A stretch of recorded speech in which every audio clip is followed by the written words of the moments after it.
Dia bilang Selasa, Rabu, Kamis, Jumat, Sabtu, Minggu.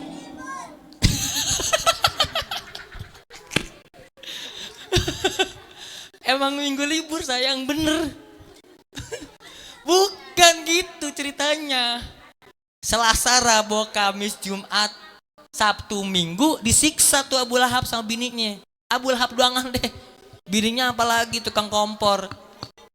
Abu Lahab bilang, gini-gini Muhammad tuh begini-gini, ponakan gua kagak beres. Ngapain sih nyebar agama baru? Abis. Ampe sahabat Nabi pernah bertanya sama Kanjeng Nabi, ya Rasulullah, kenapa engkau berpuasa di hari Senin? Dan kenapa engkau berpuasa pula di hari Kamis? Senin dulu. Nah, baginda besar Nabi kita Muhammad SAW, bagaimana yang kita tahu, beliau berpuasa di hari Senin. Guru-guru menjelaskan, Kanjeng Nabi pun menggambarkan dan memberitahu kepada sahabat-sahabatnya bahwasanya di hari Senin kenapa saya berpuasa, sebab di hari Senin itu hari kelahirannya saya. Jadi Kanjeng Nabi kita Muhammad sallallahu alaihi wasallam bersyukur atas dilahirkannya dirinya akan daripada Allah Subhanahu wa taala di hari Senin itu untuk beliau jalankan puasanya. Dari itu kita bisa bayangkan bagaimana sekelas kita punya Kanjeng Nabi kita Muhammad SAW, rasa syukurnya atas diciptakan dirinya kepada Allah Subhanahu wa taala dengan berpuasa. Kalau di hari Kamis, kenapa Kanjeng Nabi berpuasa? Sebab di hari Kamis Kanjeng Nabi itu mendapatkan laporan-laporan langsung daripada amalan-amalan umatnya kepadanya, bahwasanya Nabi pun langsung memintakan ampun daripada dosa-dosa kita kepada Allah Subhanahu wa taala apabila umatnya itu akan ada dosa daripada hamba-hambanya. Makanya guru kita buat syair tuh kan ya, yang sering kita dengar tuh, lahir dalam bersujud pada Allah yang wujud, untuk Nabi maulud, terus dari Allah yang maujud. Manusia siapa sih yang mulia, yang hebatnya amat sangat luar biasa kalau bukan Kanjeng Nabi kita Muhammad sallallahu alaihi wasallam. Sebelum lahir namanya itu udah disebut-sebutin. Coba Iqbal pengen lahir, tetangga, Iqbal pengen lahir ya? Kayaknya nggak ada kayak gitu. Haikal pengen lahir besok hari Selasa, emaknya gitu ya. Tetangga bilang, emang besok Haikal pengen lahir. Dari namanya aja tetangga juga belum tahu, ya nggak sih? Tapi kita punya Nabi kita Muhammad sallallahu alaihi wasallam. Sebelum dilahirkannya, dari zaman Nabi Adam, Nabi udah tahu. Nabi udah disebut-sebut. Sampai ketika Nabi kita, Nabi Adam alaihi salam, ketika ingin menikahkan daripada Siti, siapa namanya? Istrinya Nabi Adam, siapa namanya? Hah? Siti Sawal. Siti Hawa, ngetes doang sih sebenarnya, saya tahu tuh. Siti Hawa bangun dari tempat tidurnya, sebelah kiri ada perempuan cantik, pengen disentuh, jangan disentuh, nikahin dulu. Pertanyaan, nikahnya pakai apa? Nikah kudu ada saksi, kudu ada yang menikahkan, kudu ada wali, kudu ada mahar. Maharnya apa ya Rasul? Saksinya ada malaikat, walinya Allah Subhanahu wa taala. Pemaharnya, maharnya Allahumma sholli ala Sayyidina Muhammad. Nabi Adam diturunkan ke bumi, minta ampun sampai 400 tahun. Sampai puncaknya mengadahkan kepalanya ke atas, menyebutkan Allahumma sholli ala Sayyidina bijahi toha Rasul jud robbana bil kabul. Menyebut nama Nabi Muhammad baru Allah tengokin, ya Adam kau tahu nama Muhammad dari siapa? Dari mana? Saya tahu di surga udah ada Muhammad Rasulullah. Bersanding di antara tiang-tiang surga ada Nabi Muhammad. Jadi orang yang belum ada tapi udah disebut-sebut dari zaman Nabi Adam alaihissalam. Semua kitab Taurat, Injil, Zabur semuanya menyebut Nabi kita Muhammad sallallahu alaihi. Makanya kayak gini kita ngadain maulid, kita bukan ngadain orang yang sepele.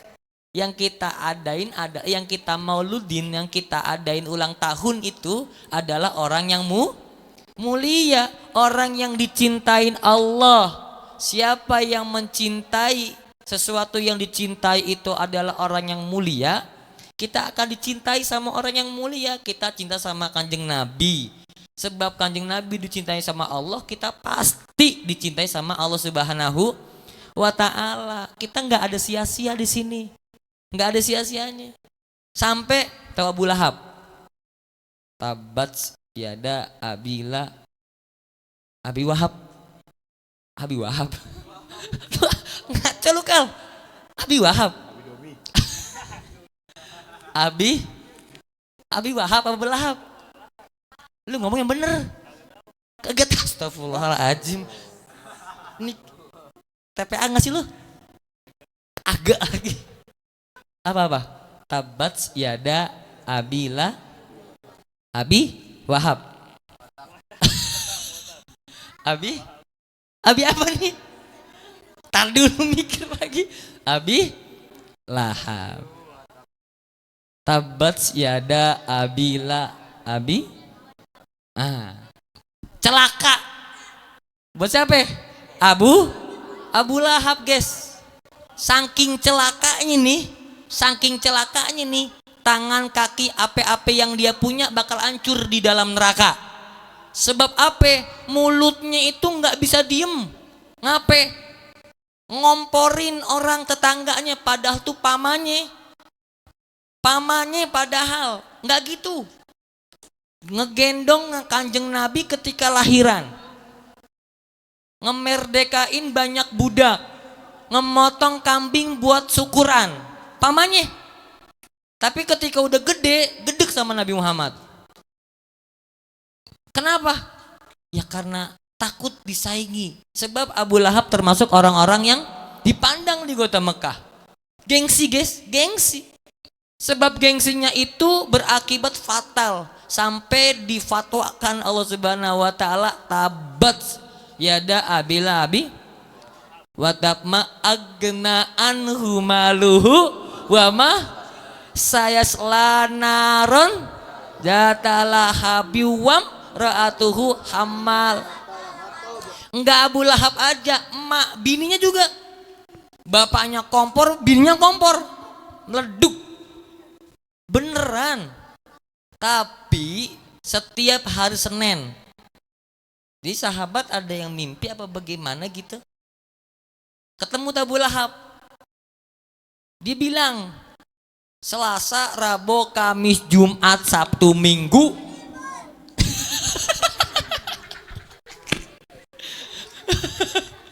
Emang minggu libur sayang, bener. Bukan gitu ceritanya.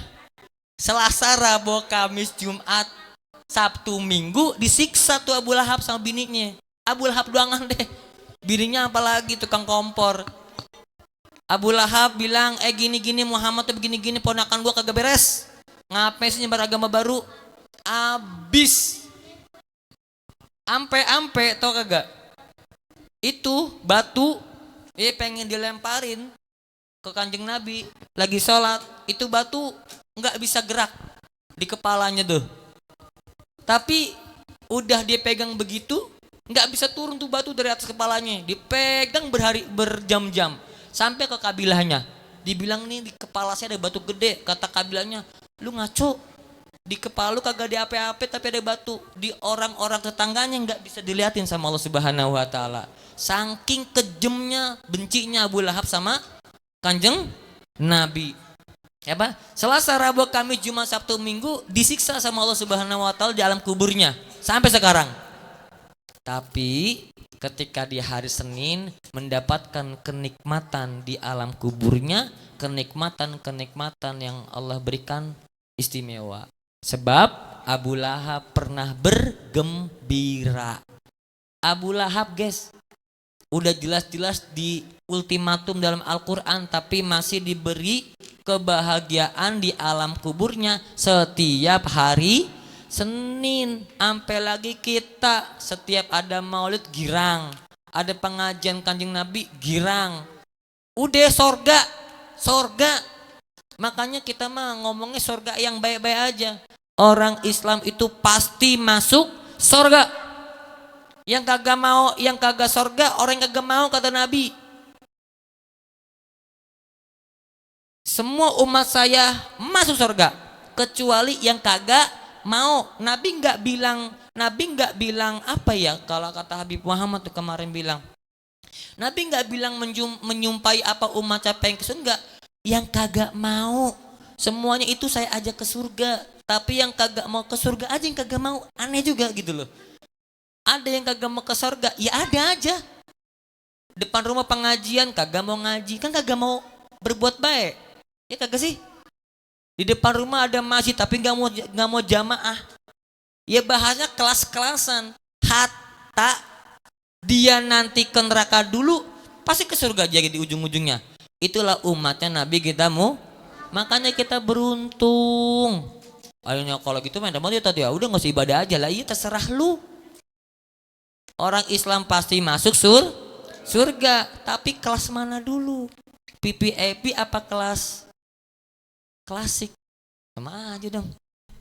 Yang kelas bawah, kelas tinggi kan begitu maunya. Apa ya mampir dulu ke neraka dulu kan kagak mau. Itu kita yang selalu bergembira, sampai bergembira makan kita ketika ya Nabi salam alaika ya Rasul salam alaika ya Habib salam alaika lawatullah alaika asraqal kaunud dihaja biwujudil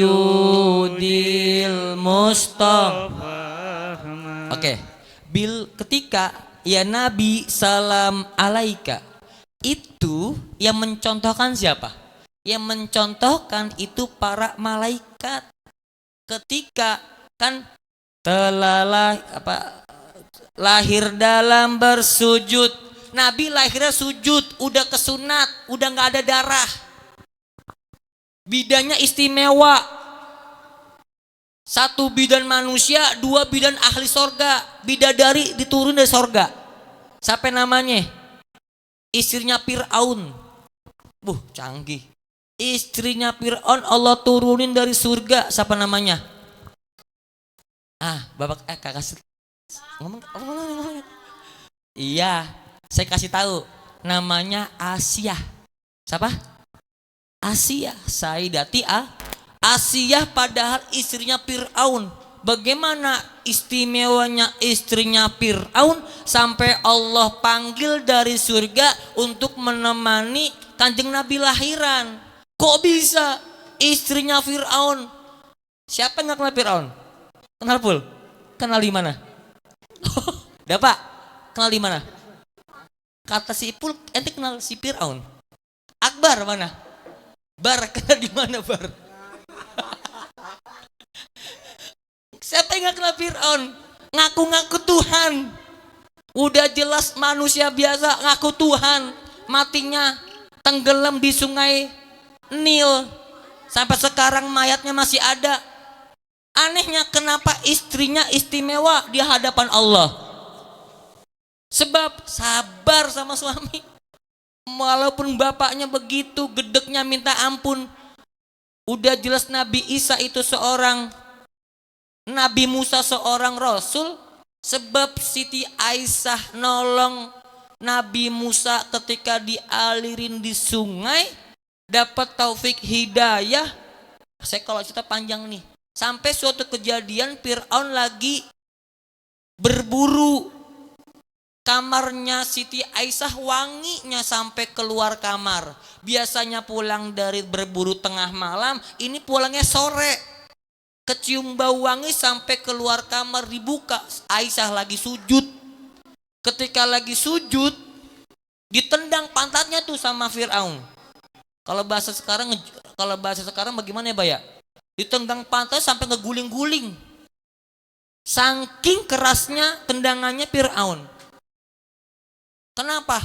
Karena tahu si Fir'aun ini ngelihat istrinya lagi ibadah seperti ibadah Nabi Musa. Dari situ gedeknya Fir'aun sama Asiyah. Tapi Asiyah sangat menjaga akidahnya, sampailah dia mendapat kenikmatan bisa nemenin Kanjeng Nabi lahiran. Sampai situ aja, nanti saya sendiri ceritanya. Itu. Lalu yang kedua siapa? Perempuan kedua, si Sayyidati Maryam, ibundanya Nabi Isa. Maka nanti pasal terakhir bacakan Sayyidu Maryam wa Sayyidatul Asiyah. Mereka itu menunggu bidan manusia, bidadari dua ini menunggu lahirnya Kanjeng Nabi. Ketika Nabi keluar dalam bersujud, dalam kamarnya itu semuanya bidadari. Makanya tuh dalam syairnya Habibana, apa yang kedua yang neraka tertutup? Kan burung-burung bernyanyi,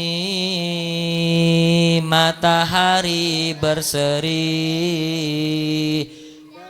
pujaan hati, terus sebagai obat diri. Itu apa yang digambarkan sama guru kita itu adalah bagaimana keadaan Kanjeng Nabi lahirnya Kanjeng Nabi waktu sahar. Kapan? Di antara subuh sampai pagi.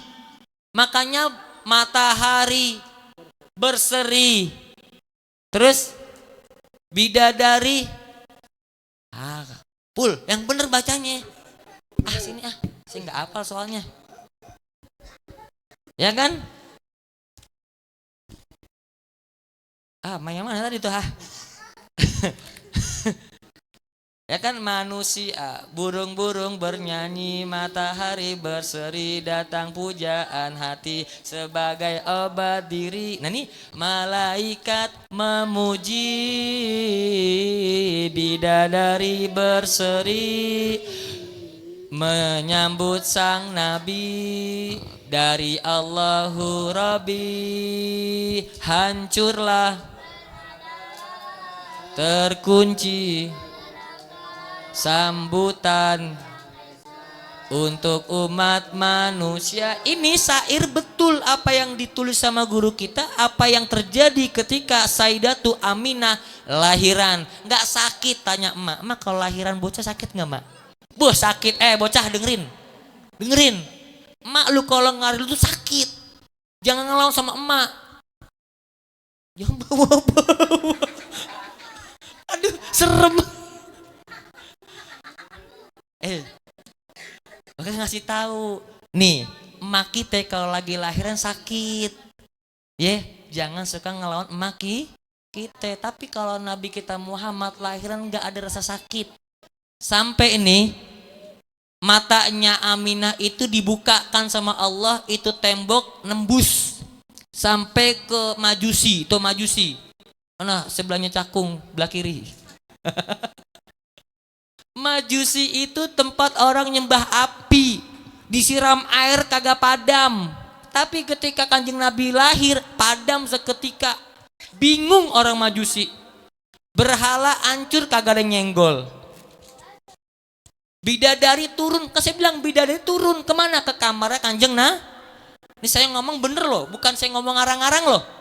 Ini semuanya ada dalam yang apa kitab kita baca, namanya kitab Simtu Duror. Saya ngomong gak ngaco-ngaco, boleh cross check. Apalagi saya nge-lab nih, direkam ya. Insya Allah bermanfaat. Sebab apa yang saya katakan semuanya ada dalam kitab Simtu Duror. Apa yang ditulis sama guru kita, apa yang asli dalam kejadian Kanjeng Nabi kita Muhammad SAW. Dibuka matanya Sayyidina Aminah, hancur tuh berhala, bidadari turun, dikunci tuh neraka. Neraka dikunci sampai menyambut Kanjeng Nabi. Apa nggak mulia tuh Nabi Muhammad SAW? Makanya apa yang kita lakukan setiap bulannya di sini, kita baca maulid, kita tabarukan, kita ngambil berkah. Kita nggak bisa pergi umroh bersalam-salam langsung ke depan makam Rasulullah. Cukup di sini. Makanya salam-salam padamu dari tempat yang jauh, untuk cinta yang utuh, semua karena rindu. Guru buat kayak gini buat kita. Walaupun gurunya udah nggak ada, kita bisa pakai.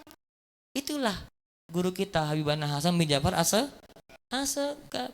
Beliau catat ini, buat syair ini buat kita orang supaya kita selalu rindu sama Kanjeng. Kalau kita rindu sama Kanjeng Nabi, insya Allah Kanjeng Nabi kita dapat impiin. Kalau kita bisa impiin, bisa langsung ketemu kita Nabi Muhammad secara langsung. Begitu.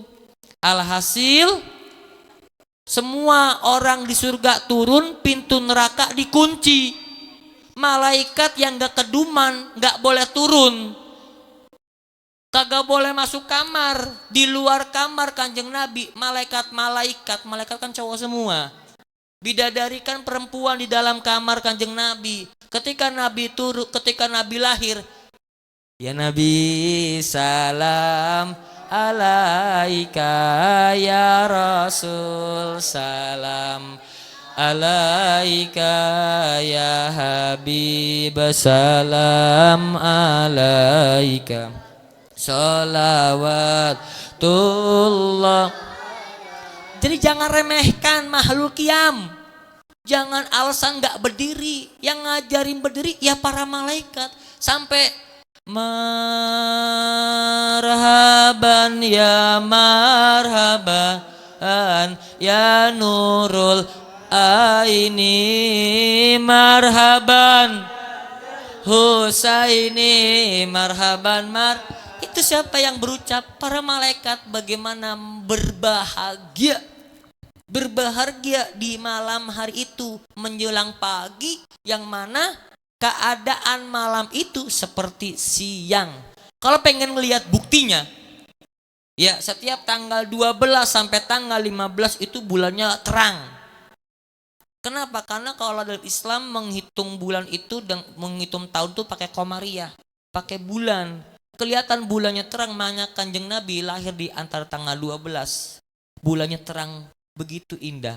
Makanya kalau saya bahas nggak sampai pagi ini, tapi bersambung aja dia, biar kangen gitu sampai minggu depan ya. Mudah-mudahan apa yang saya ucapkan ini penuh manfaat. Ya kita salawatan lagi biar makin kangen sama rindu sama Kanjeng Nabi Muhammad.